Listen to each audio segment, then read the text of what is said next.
तेजस्विनावधीतमस्तु मा विद्विषावहै। ॐ शान्ति शान्ति शान्तिः।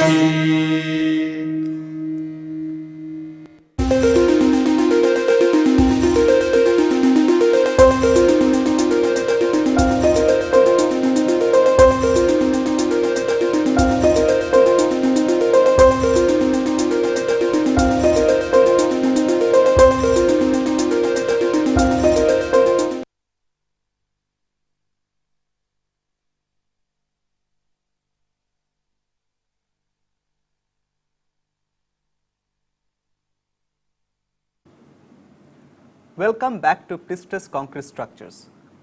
This is the 6th lecture in the Module 1 on Introduction, Prestressing Systems and Material Properties. Last time we had started to learn about the properties of hardened concrete. We studied about the strength, the stiffness and durability of hardened concrete. We also learned a brief of the high performance concrete, and then we learned about the allowable stresses used in the service load and at transfer load stages. Today we are continuing with the properties of concrete. The first thing we shall learn today is the stress strain curves for concrete. Next we shall move on to an important property called the creep of concrete. Then we shall study the shrinkage of concrete. We shall touch upon the properties of grout, and then we shall mention the codal provisions that are there in IS 1343/1980. The stress strain curves for concrete are used to study the behavior of members. The stress strain curve under uniaxial compression is initially linear. That means the stress is proportional to strain, and in that region it can be considered to be elastic, which means the strain is recovered if we unload the specimen. But with the generation of microcracks, the behavior becomes nonlinear and inelastic. And after the specimen reaches the peak stress, the resisting stress decreases with increasing strain. Let me explain this by a sketch.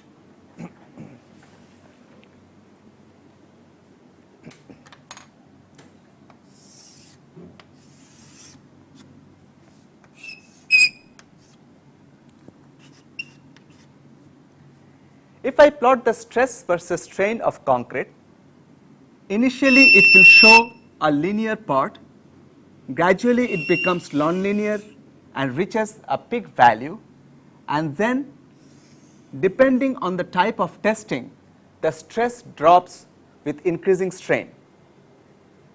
At the first part, the concrete is considered to be linear elastic.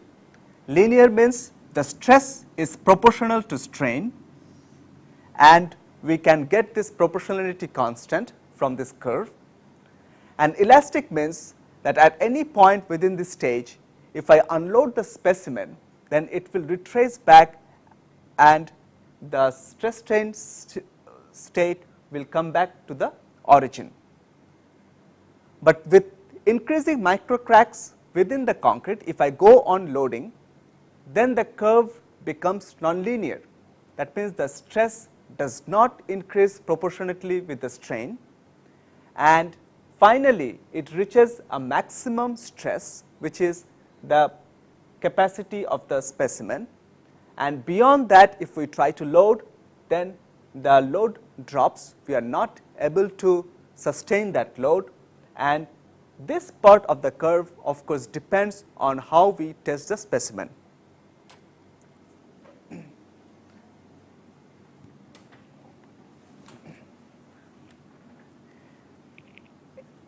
In this figure, we have schematically shown the curve that is obtained by testing a cylinder in a testing machine. The cylinder is loaded uniaxially, and if we plot this uniaxial stress strain curve, then the curve that we get for the ascending branch, that means the curve that is for till the stress reaches its maximum value, this can be approximated by a parabolic curve. Now, IS 1343 recommends a parabolic characteristic stress strain curve proposed by Hognestad for concrete under uniaxial compression. That means, up to the peak stress, we can try to fit a parabolic equation to this behavior.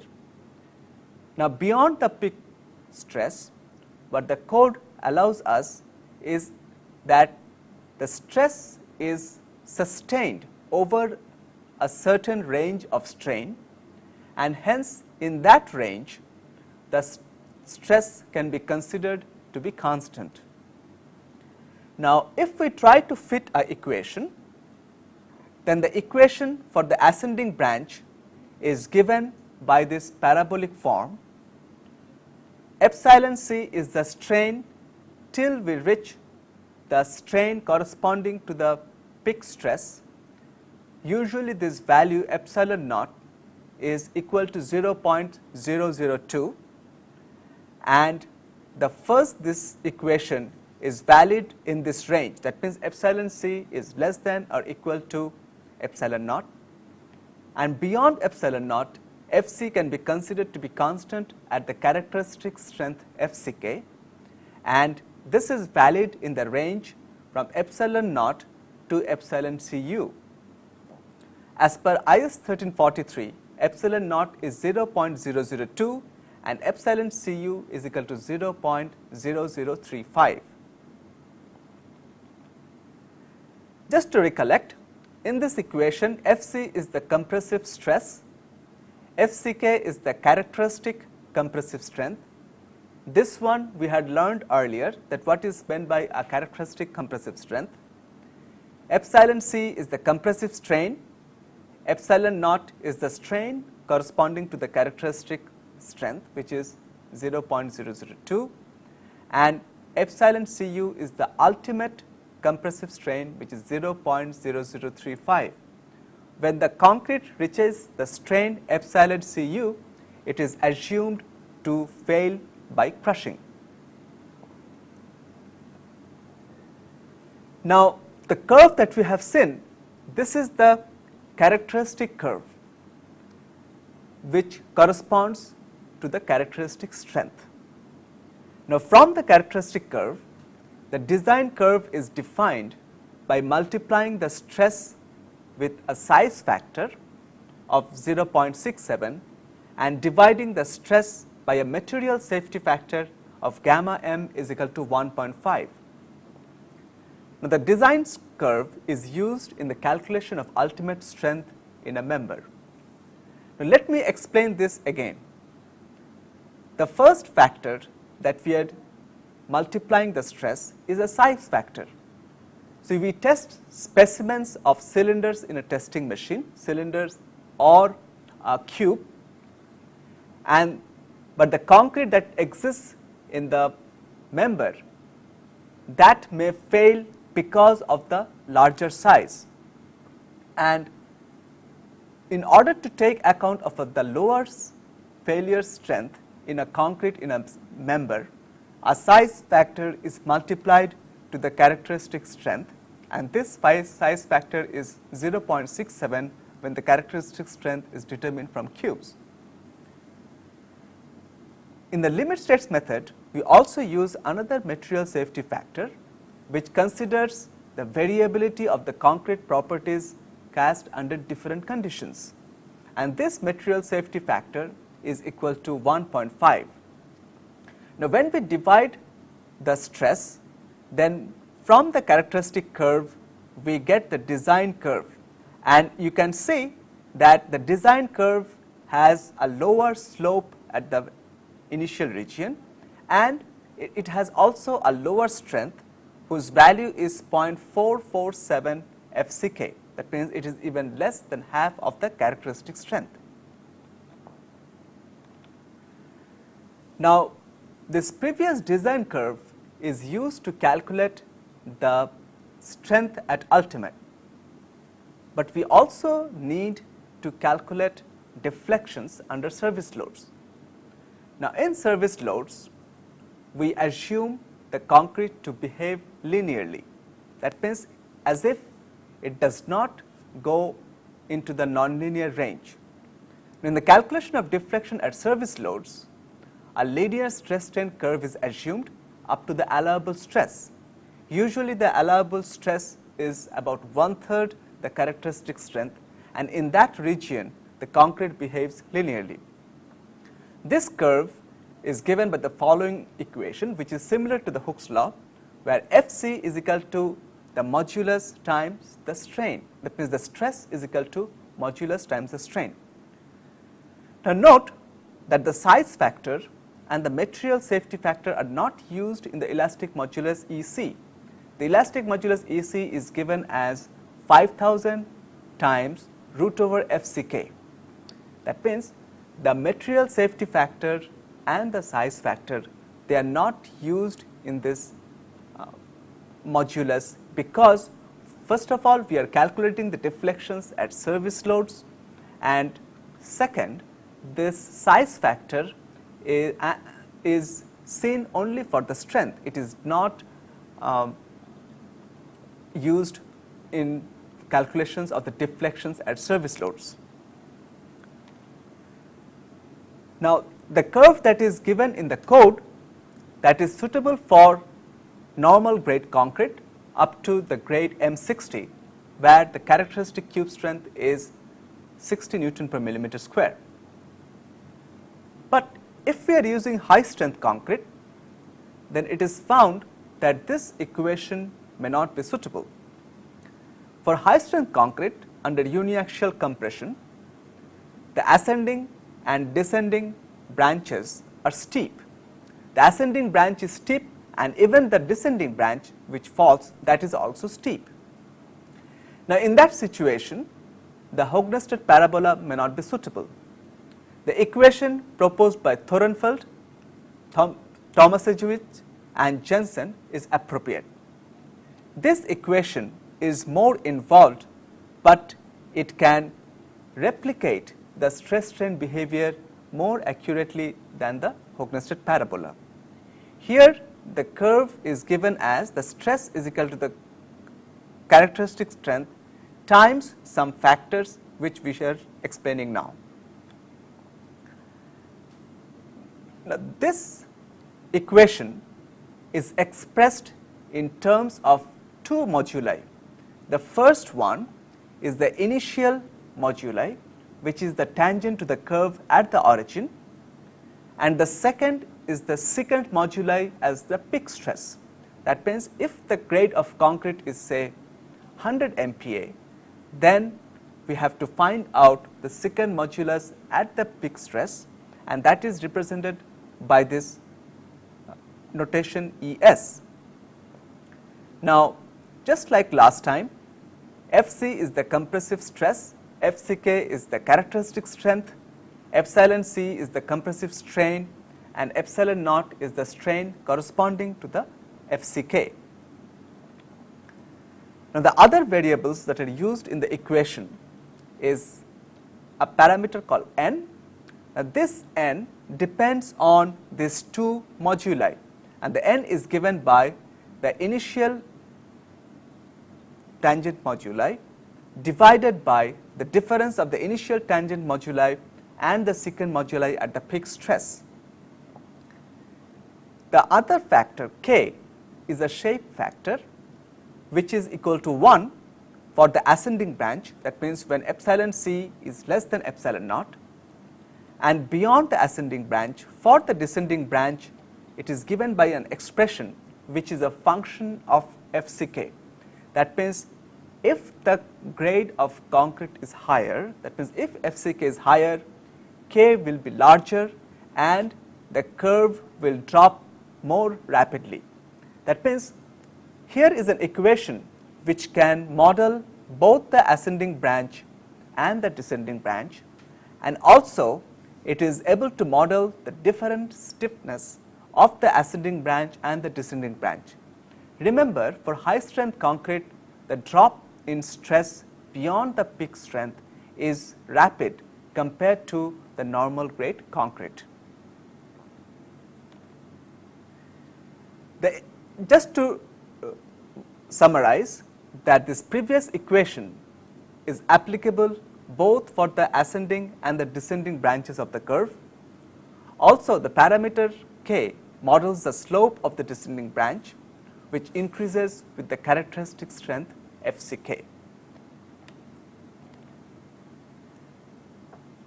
Next, let us move on to the stress strain curves for concrete under tension. Now, for tension, as I said, there are three ways to find out the strength. The first one is a beam under 2-point bending, or sometimes it is called 4-point bending. The second one is the splitting test, where a load is applied along the diameter of a cylinder, and the third one is the direct tensile strength. Now, if we have to find out the stress strain curve for concrete, not just the strength, but the stress strain curve, then the direct tensile strength is more appropriate.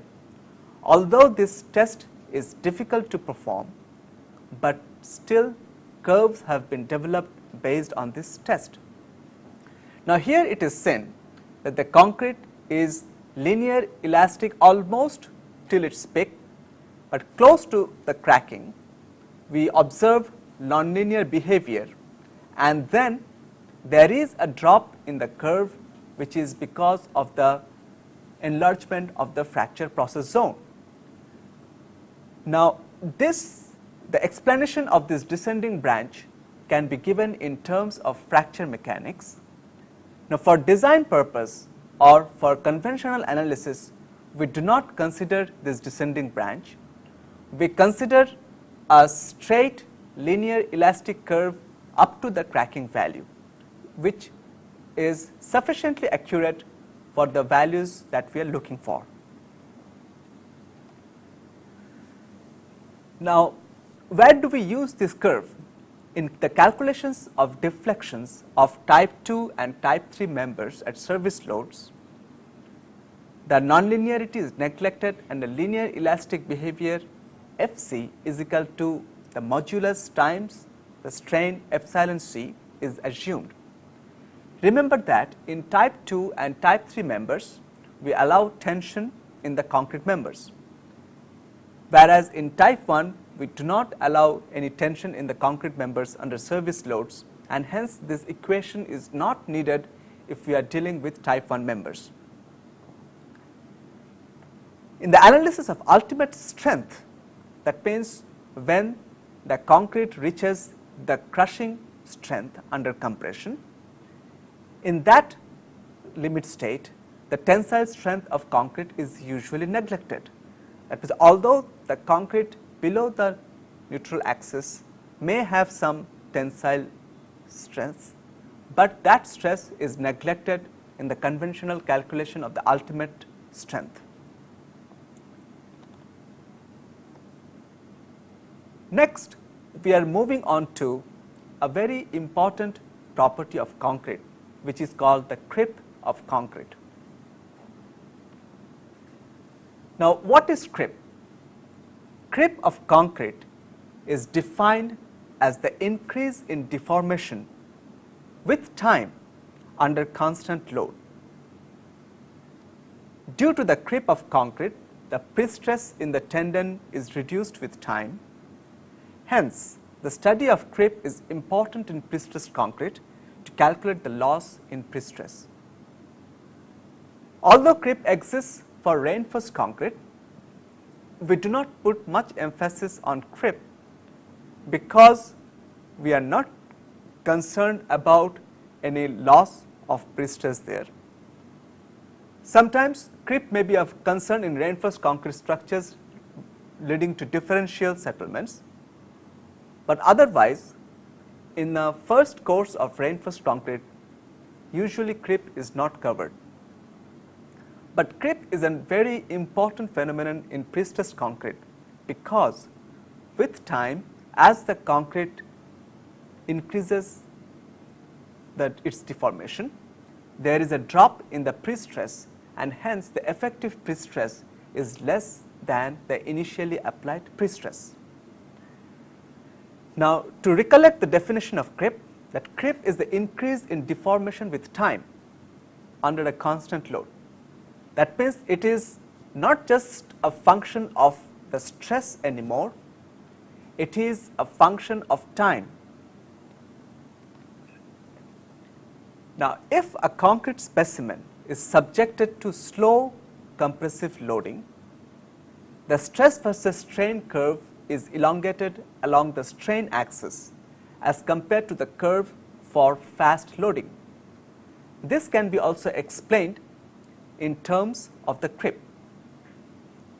If the load is sustained at a level, the increase in strain due to creep will lead to a shift from the fast loading curve to the slow loading curve.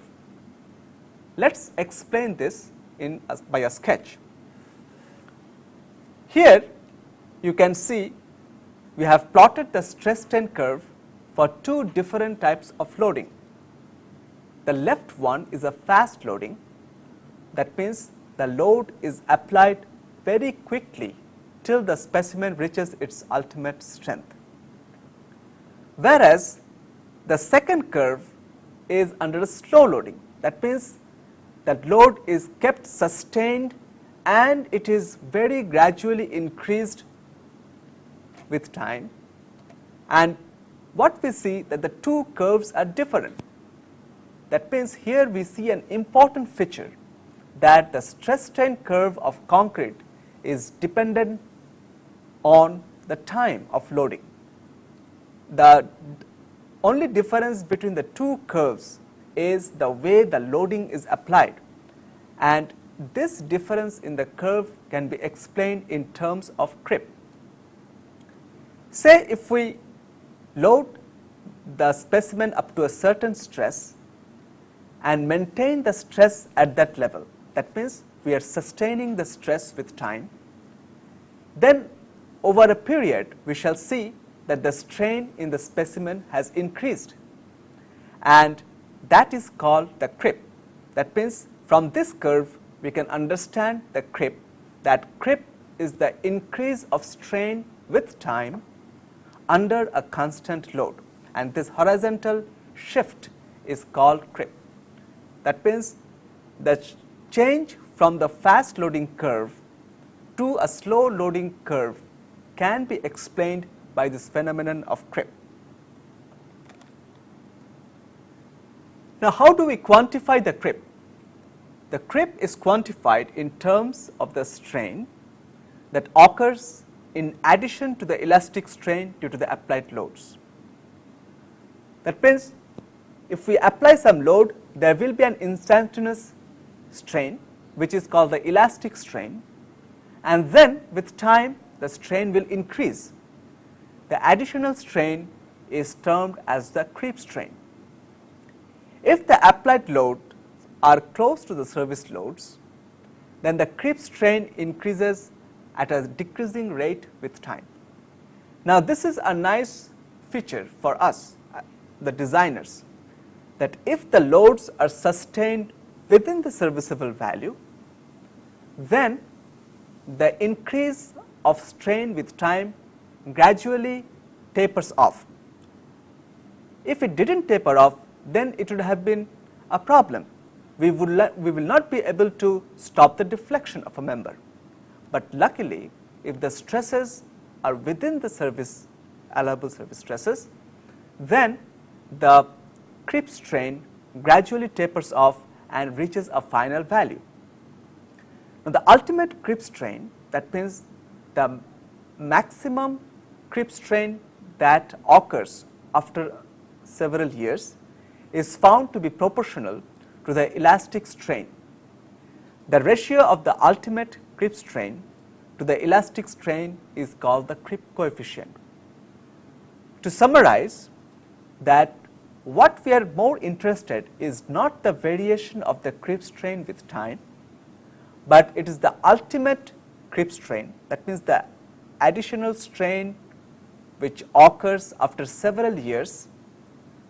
We want to quantify that, and what we have observed is that if the stresses are within the serviceable values, then this ultimate creep strain is proportional to the instantaneous elastic strain. And the ratios of these two strain, that means the ultimate creep strain divided by the elastic strain, is defined as the term creep coefficient theta.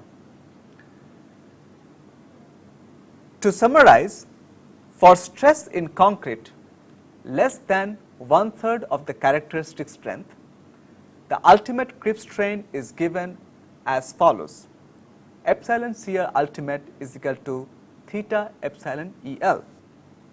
That means the code specifies that if the stress in concrete is less than 1/3 the characteristic strength, then the ultimate creep strain is equal to a proportionality constant, which is called the creep coefficient, times the elastic strain, which is much easier to calculate. This equation is thus very helpful for us because we are able to calculate the elastic strain easily. Now, from that, if we know the creep coefficient, then we can calculate the additional ultimate creep strain. Now, this curve will explain the creep in a different way. Here we have plotted the strain with respect to time. Now, the variation of strain with time under the constant axial compressive stress is represented in this figure. When we apply the stress, there is an instantaneous strain which is called the elastic strain, and this elastic strain can be given by the Hooke's law if the stress is limited to about 1/3 the characteristic strength. But then with time the strain increases, and this additional strain is called the creep strain, and this additional strain gradually tapers off to a value which is called the ultimate creep strain, and which is represented by epsilon CL ultimate. That means this is a typical variation of the creep under a constant axial compressive stress. That means there is an initial elastic strain which occurs instantaneously, and then that strain increases with time till it almost stabilizes to a maximum value. Now, what happens if the load is removed? If the load is removed, the elastic strain is immediately recovered. However, the recovered elastic strain is less than the initial elastic strain, as the elastic modulus increases with time.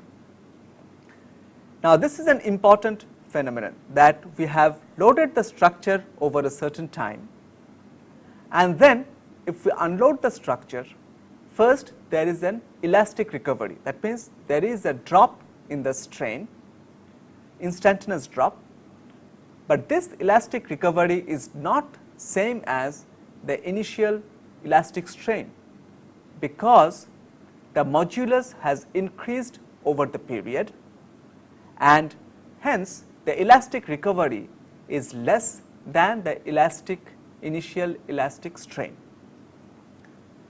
Now, there is a reduction of strain due to creep recovery, which is less than the creep strain.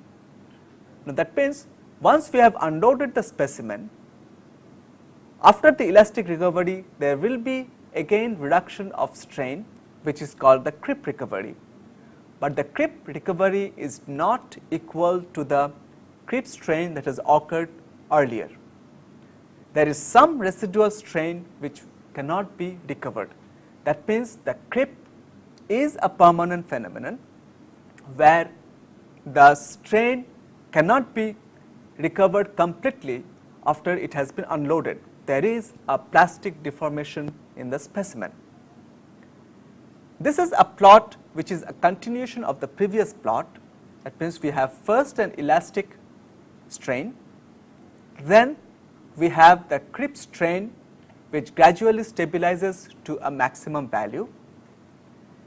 If at a certain time we are unloading the specimen, then there will be a elastic recovery which is less than the original elastic strain, and then with time there is a creep recovery which is also less than the ultimate creep strain.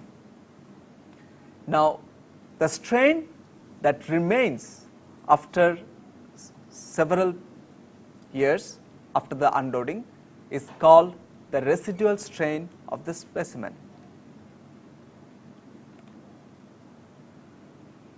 Now, the creep strain depends on several factors.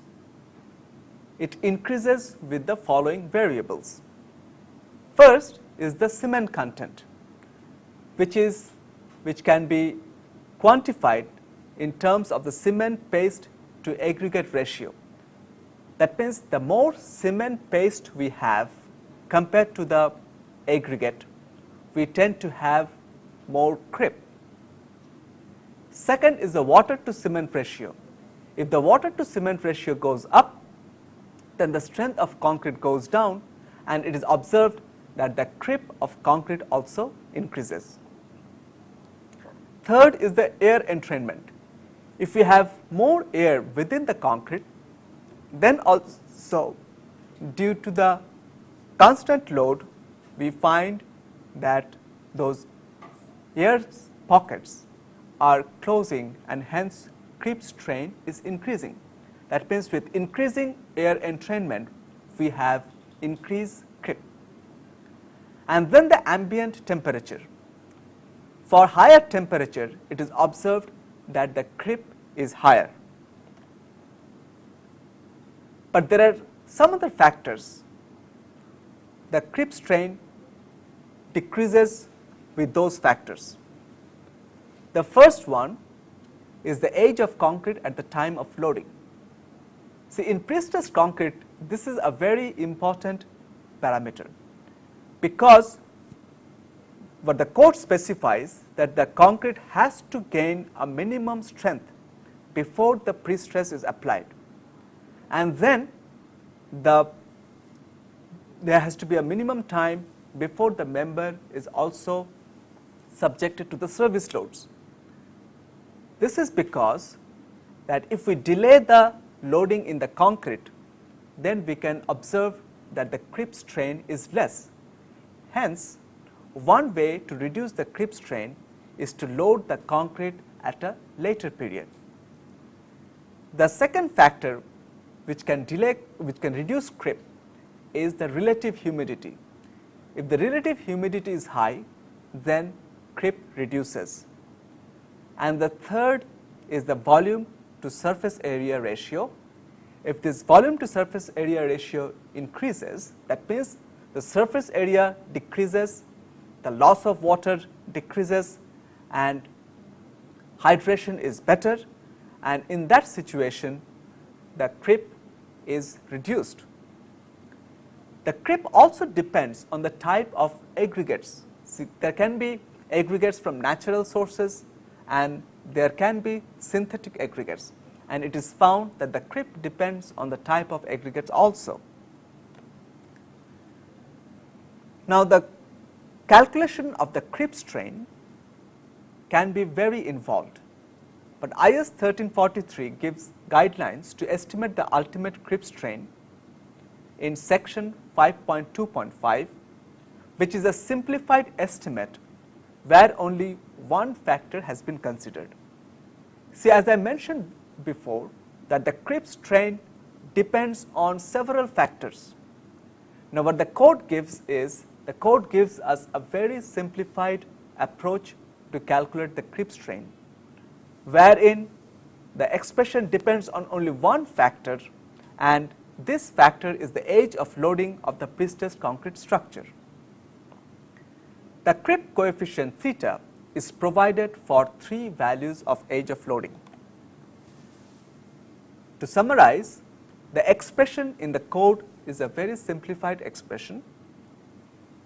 It depends only on one factor, which is the age of loading of the concrete structure. The code gives us a table to calculate the creep coefficient, which is a ratio of the ultimate creep strain by the elastic strain, and this creep coefficient theta is given for 3 ages of loading. When a specimen is loaded at 7 days, we see that the creep coefficient is 2.2. That means the ultimate creep strain is more than twice the elastic strain. That means if we calculate deflection just based on the elastic strain, the total deflection can be more than 3 times that value. If the concrete is loaded at 28 days, then the ultimate creep strain is 1.6 times that of the elastic strain.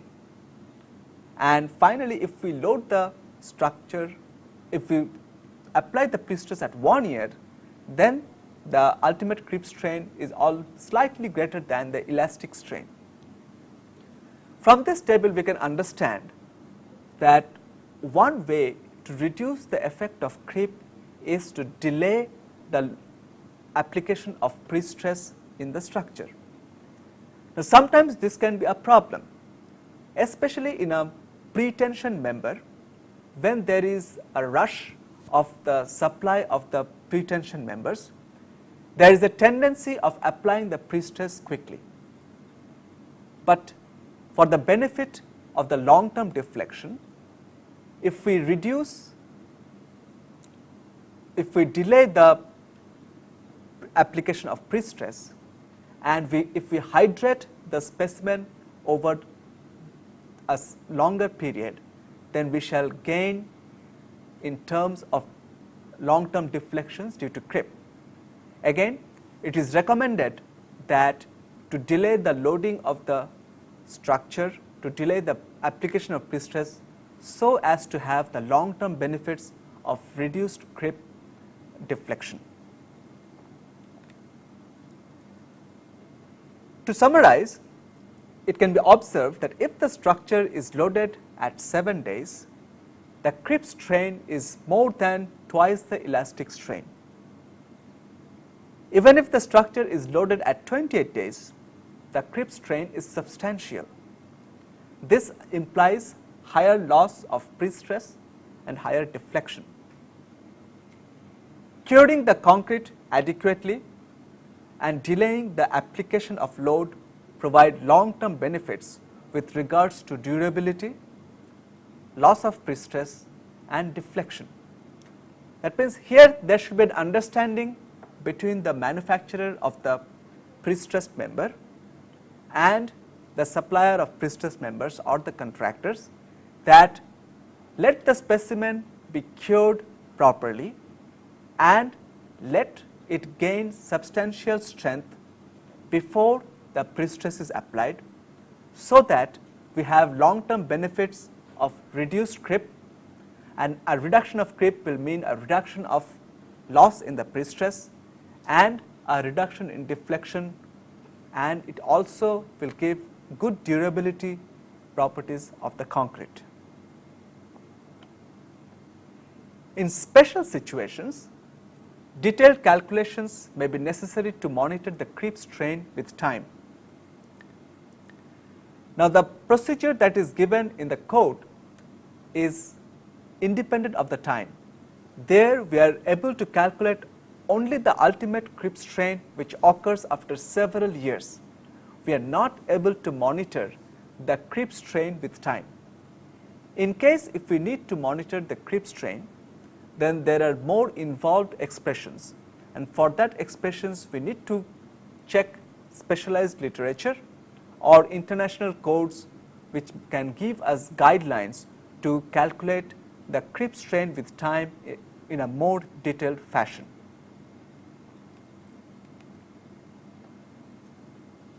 Next, we are moving on to another important phenomenon of hardened concrete, which is the shrinkage of concrete. Now, how do we define shrinkage? The shrinkage of concrete is defined as the contraction due to loss of moisture. Now, the study of shrinkage is also important in prestressed concrete to calculate the loss in prestress. Now, just like creep, the shrinkage is also a phenomenon which varies with time. It has also the same effect, that means it will have a reduction in the prestressing force with time, and also it will lead to an increased deflection. Hence, the study of shrinkage is important in prestressed concrete. The following figure will show the variation of the shrinkage strain with time.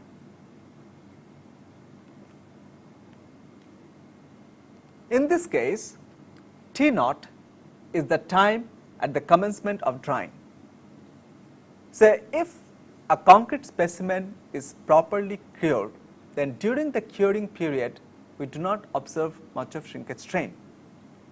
The shrinkage starts due to the loss of moisture after the curing period, and after T naught we see that the specimen gradually reduces in length, and with time this reduction in length stabilizes to a maximum value, which we shall represent as epsilon SH, that means this is the ultimate strain due to shrinkage.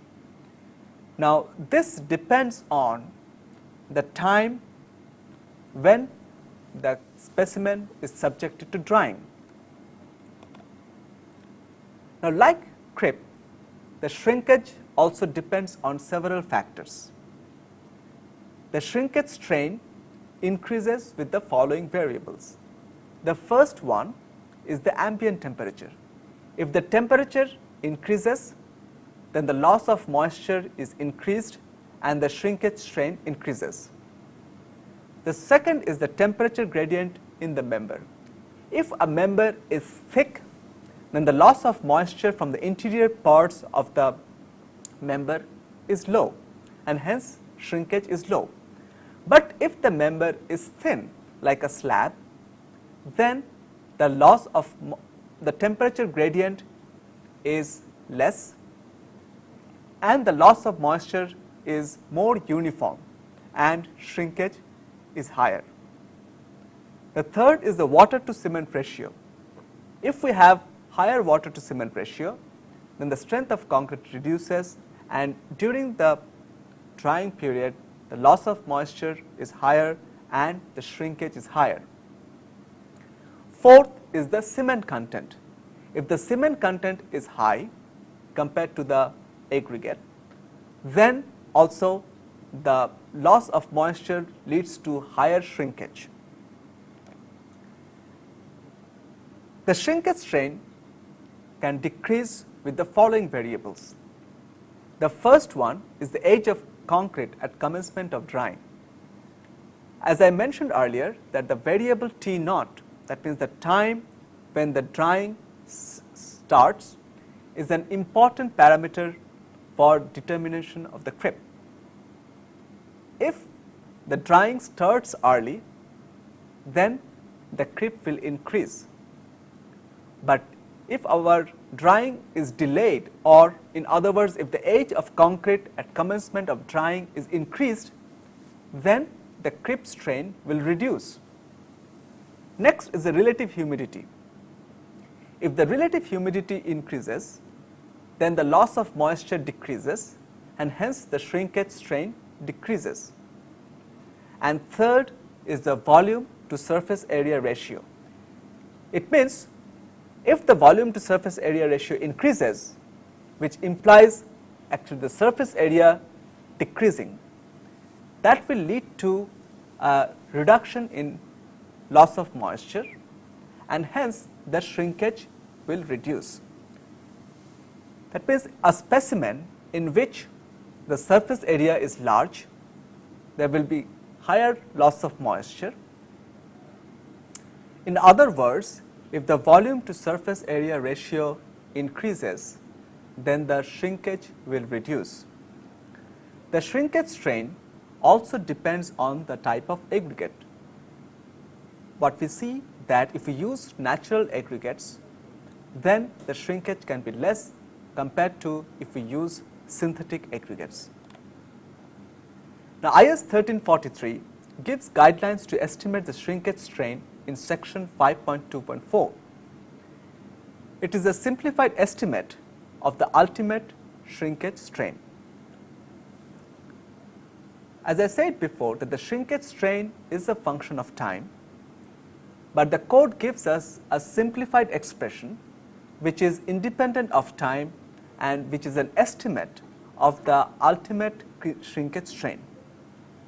For a pretension member, the shrinkage strain is given as 0.0003, and for a post-tension member, the shrinkage strain is given as a function of the time, where the t is the age at transfer in days. That means in post-tension member, the t is approximates the curing time. If we delay the transfer of pre-stress, then the shrinkage will be reduced, and that will be beneficial for the pre-stressed member. Thus, it can be observed that with increasing age at transfer, the shrinkage strain reduces. Curing the concrete adequately and delaying the application of load provide long-term benefits with regards to durability and loss of pre-stress. Now, this observation is similar to CRIP. That means, if we cure the specimen properly and if we delay the pre-stress, then although we may lose a few days initially, but in the long term it will have added benefits of reduced CRIP, reduced shrinkage, and hence a reduced loss of pre-stress and a reduced deflection. Hence, for the long term benefits, it is always advisable to cure the specimen properly and to delay the application of pre-stress. In special situations, detailed calculations may be necessary to monitor shrinkage strain with time. The expression in the code is independent of the time. It gives an value of the ultimate shrinkage strain. But if we have to monitor the loss of pre-stress with time, we may have to estimate the shrinkage strain with time. In that case, specialized literature or international codes can be referred to for such guidelines. Next, we are moving on to the properties of grout. In our previous lectures, we have mentioned that for post-tension members, it is advisable to grout the tendons, which helps in transferring the stress from the tendons to the concrete over the length. The grout also has an anti-corrosive environment for the tendons, and the grout should be strong enough to sustain the pre-stressing load over the time. Now, what is the grout? The grout is a mixture of water, cement, and optional materials like sand, water reducing admixtures, expansion agents, and pozzolans. That means the grout is primarily a mixture of water and cement. We may add sand or some admixtures or some expansive agents and pozzolans. The water to cement ratio is around 0.5. Now, if we are using sand, then the sand should not be coarse. We should always use fine sand to avoid segregation. Unlike concrete, grout has to be very fluid because it is pumped through a long distance of the pre-stressed member, and during that pumping the materials should not segregate, and for that fine sand is recommended instead of coarse sand. The desirable properties of grouts are fluidity. First of all, it can be pumped, and usually the post-tension members are larger and longer, and hence if we are pumping the grout from one side, it has to reach the other side and excess amount of grout should flow out to make sure that the full annular space between the tendon and the concrete has been filled. The second important property is minimum bleeding and segregation. Bleeding means the flotation of water over the sand and the cement. In the grout, the constituents should not segregate in order to maintain its property and in order to have a minimum strength. Hence, the grout should be such that we have minimum bleeding and segregation of the constituents. The third is the low shrinkage.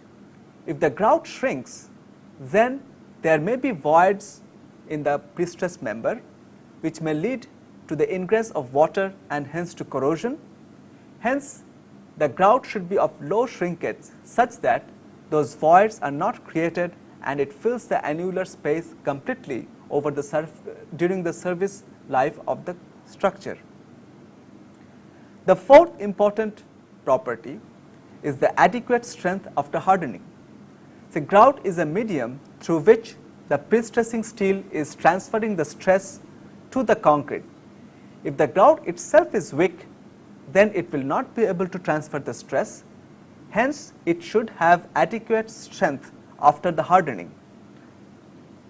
The fifth property is no detrimental compounds in the grout. The grout should not have any compound which will lead to the corrosion of the prestressing tendon. The grout should maintain an alkaline environment for the anti-corrosive property of the concrete, and finally the grout should be durable with time. That means the properties of grout should not change during the service period of the structure. Now, IS 1343 specifies the properties of grout in sections 12.3 and 12.3.1 and 12.3.2. Now, out of the specifications, a few are mentioned here which are more important.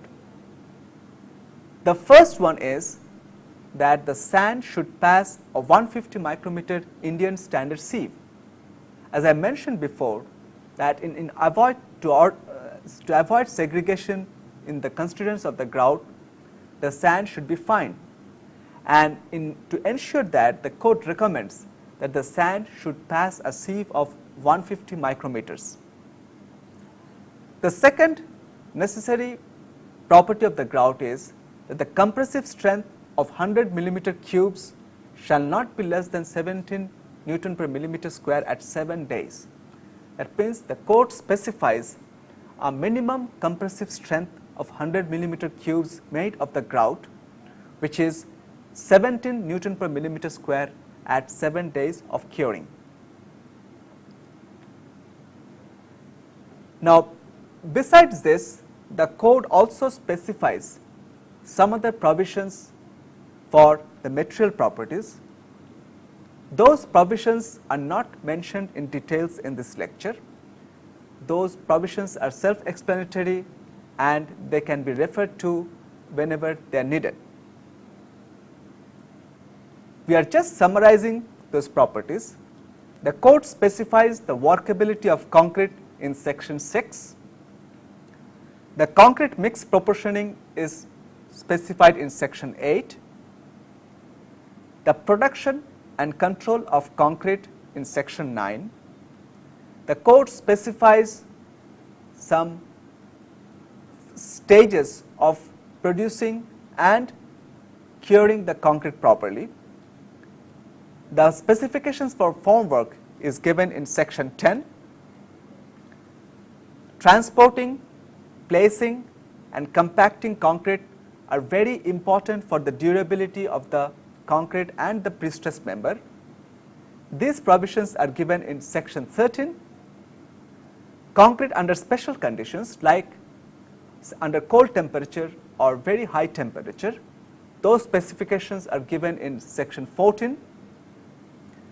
The sampling and strength test of concrete is given in section 15.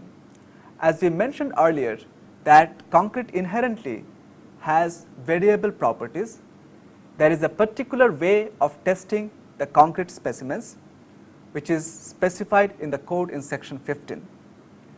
And then the acceptance criteria is given in section 16. See, during the concreting of the specimen, it is recommended that proper inspection is done. Prestressed concrete members are more susceptible to damage if the concrete is not done properly. Hence, the acceptance of the concrete is very important for prestressed members. Especially, the concrete should be of good quality during the transfer of prestress, both for pretensioned and post-tension members. The inspection and testing of concrete structures are covered in section 17. Again, to repeat that the inspection of the casting of concrete is more important in prestressed concrete members as compared to reinforced concrete. In today's lecture, we had started with the continuation of the properties of hardened concrete. First, we studied the stress strain curves for concrete. We learned that we need these curves if we have to understand the behavior of the concrete members. We had studied two types of curves. One is the stress strain curves for concrete under compression, and next the stress strain curves for concrete under tension. For compression, the simpler curve is the Hognestad model, which is applicable for normal grade of concrete. But if you are using high strength concrete beyond 60 megapascal characteristic strength, then the Hognestad parabola may not be suitable, and we found that there is another expression which can model the ascending branch and the descending branch of high strength concrete better. Next, we moved into the creep of concrete. We have learned that the creep should be minimized in order to reduce the loss of pre-stress. We understood the phenomenon of creep, the factors affecting the creep, and how to reduce the creep strain. Next, we moved into the shrinkage of concrete. There also we understood the parameters of shrinkage and how to reduce shrinkage so as to reduce the loss of pre-stress. We studied the properties of grout, and as we know that the grout has to be of good quality in the post-tension members. And finally, we summarized the codal provisions that is there in the code. Most of these provisions are self-explanatory, but they are important during the casting of concrete and the curing, hardening of the concrete before the pre-stress is transferred. Thank you.